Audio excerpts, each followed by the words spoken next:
What's good, YouTube? And welcome to the house. Broken TCG player search functions and bad buyouts. Name a more iconic duo. We have the Astral Pack 6, Amazon of the Seas, getting bought out to ridiculous proportions. There's not a single near mint of this one left. But what exists? Oh yeah, an older tournament pack, Champion Pack 5. And it isn't even bought out past the $5 mark, where people ended up pushing this one out of the way. So, money soon to be pardoned, some kind of saying like that. There's actually better targets than this, but booba!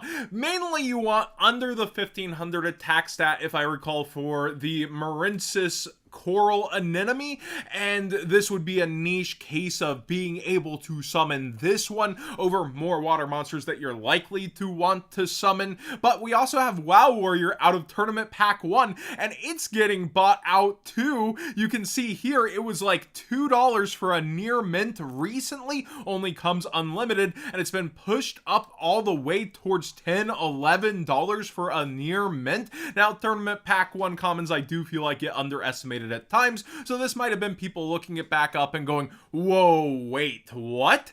Or wow. And then we have a Metal Raiders common that's readily available that is a bit uglier than the others, isn't it? Less memeable, yet you can make it your own meme for having 50 more attack and being the best attack stat out of all of them. So be aware, this is actually the optimal target as a fish monster. Let me know if there's a reason, though, why you would lean towards the Champion Pack or Tournament Pack Flex over Metal Raiders, a true callback to the game.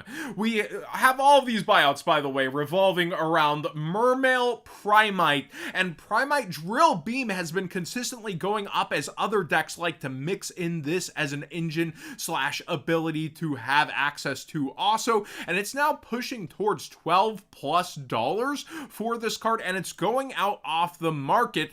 Don't be scrambling for this in the room at the WCQ. Hopefully they actually reprint this piece along with Lordly Load, but so far only Lordly Load is announced, and it's dropped a good bit since we last covered it. Remember it trying to hang on at 50 to 60? It has dropped straight off since then and is now down towards $35 and should keep going down further from there.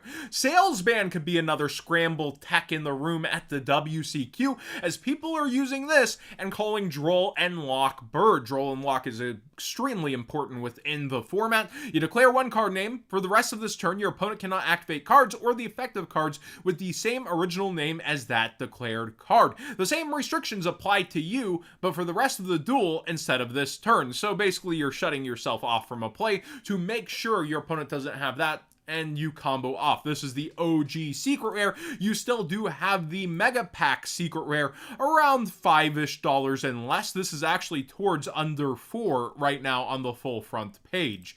Then we get the Mask of Restrict, and people were arguing about this in the Discord a little, saying this is for being against Mitsurugi and being able to stop that, and then others were saying no, this is more Edison, and people are using this for past format, and it's been popping up there. So there is multi-utility potentially, but I would also lean towards this being more towards past formats. I remember the OTS pack version being underestimated for so long, and seeing it around $10 is pretty wild. Then we have more Synchro buyouts coming. Cosmic Quasar Dragon, its quarter century secret rare, is going completely off the market, and that's a cover card as well. People really liked when cover cards actually are doing something, so a lot of hopium there.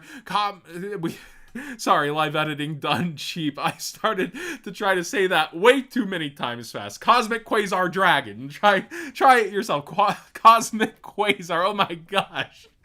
Oh, we were never editing this out. But seriously, it's up towards $1.50, which is actually up just a bit back towards, you can see above the entire graph. So people are grabbing this, and the quantities are going, and it doesn't have a reprint at this point, but it will be reprint season for it. Alley of Justice Quarantine adding another QU. It's DT version. Sorry, I don't mean to laugh at my own jokes. I'm laughing at my inability to say all these QUs and Cs together and all that stuff. It's been bought out to the point of $20, lowest listing, and people bought it out at $5. It reads, neither player can special summon light monsters, so people are assuming this highest rarity version of the card will be relevant against Yummy and in general light decks, but I would assume mostly for Yummy.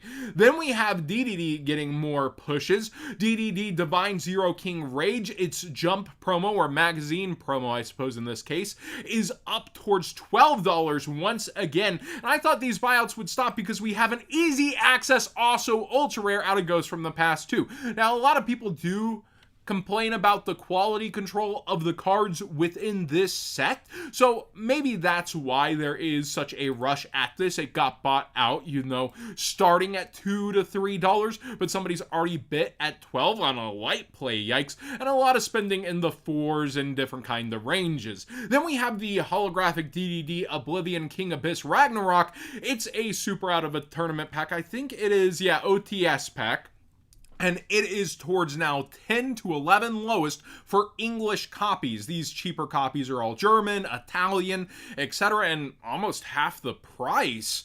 But the English copies are demanding a pretty large sum, and you can see the last one near mint. I don't know if this would also include the Italian German. I don't think it would because they're included here. It sold at $6, but some of these sold up towards that $10 mark. Then I have no idea why this one's getting bought out. I vaguely remember new support being printed for them and buyouts on the collector rares a while ago. We see a Valmonica quarter century secret rare buyout here once again. I do recall a lot of collector rare buyouts, and they seem to have fallen back a good amount, although the quantities aren't the most replenished, so be aware of that people are targeting the highest end of it. I wanted to discuss this set and the fallout of it. We've already talked about the Mole Charmy enough. It's short printed, that's the lightning rod for value in the set now, but 7th Tachyon is now falling off pretty big, and I guess people are just assuming it's going to enter the reprint cycle alongside,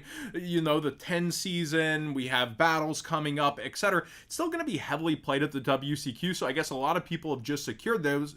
Man with the mark, look at this fallout, and I did call it, even though it saw that rogue success. If I was a vendor, I said I would be selling into it, and the secret rares are way worse condition than that fall off. Check this out. You actually see them under $4 at this point, and the front page does go towards $5, but that fall off from 12, you probably should have been selling into the hype.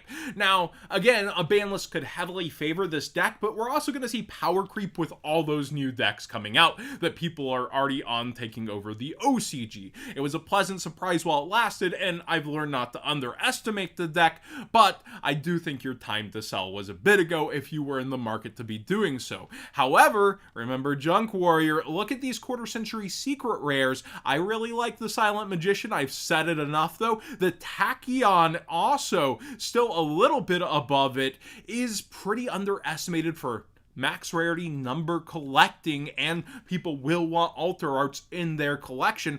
I think these are both solid pickups right now. And then the collector rares as a whole have fallen off, but we've seen so many buyouts of specific collector rares. If you've waited for something like Retieri, I think this is a great time. And Duke of Demise was underestimated at first as well. Divine Golden Shadow has come back down a bit in price. Just really, really big coolant on this set, it feels like. And I want to hear your thoughts on Maze, because it is a TCG premier set, and then it has, you know, that high-end reprint, the Mole Charmy, that they ended up shorting once again.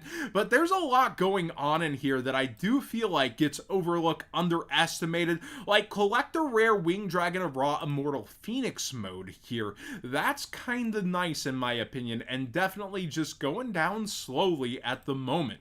Now, speaking of high-end targeted buyouts, we've seen a lot of these quarter century secret rare lock cards get targeted. Paladins of Bond and Unity is up on a spike once again, and is borderline 100 after taxes. People are paying triple digits, and you can see it has multiple sales up in this range, and has been selling there for a little bit, about a month.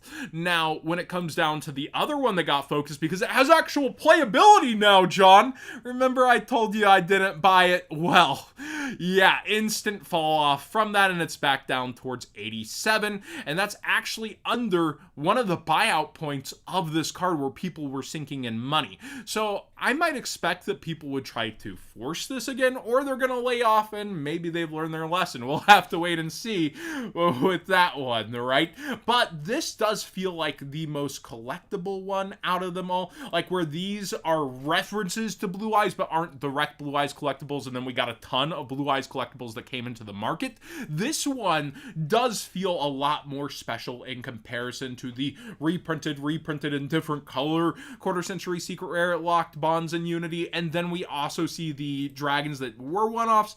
This one, I don't know, there's just something about the magicians that does feel nicer, but I still feel like it's getting overvalued to some degree. And then finally, a little bit of an uptick of a card that missed getting a quarter century secret rare rarity collection. Gravekeeper's Descendant did come secret rare in speed duels, and just notice it's bumping up, not the craziest in the world, about $1 to $2 in price. But if you want a nice version of this card, I think it was only reprinted in Ultra before, so this is technical max rarity if you can stomach a speed duel stamp. But Prismatic Secret Rare does look very good on this card, and be aware that it is currently spiking right now. Thanks for watching today's Market Watch. Please subscribe if you haven't already. Give this video a thumbs up if you enjoy these more in-depth discussions where we talk about different parts of the market and market theory. I do like getting into that. I don't really love pushing stuff, so I know that at times it sounds negative. I'm like, I'd stay away from this, but I do try to keep it balanced with I'd get these cards sooner than later, not rush out for them, not buy them up and out. Like, I do try to keep that balance here when I'm doing videos, and I think I do an okay job of it.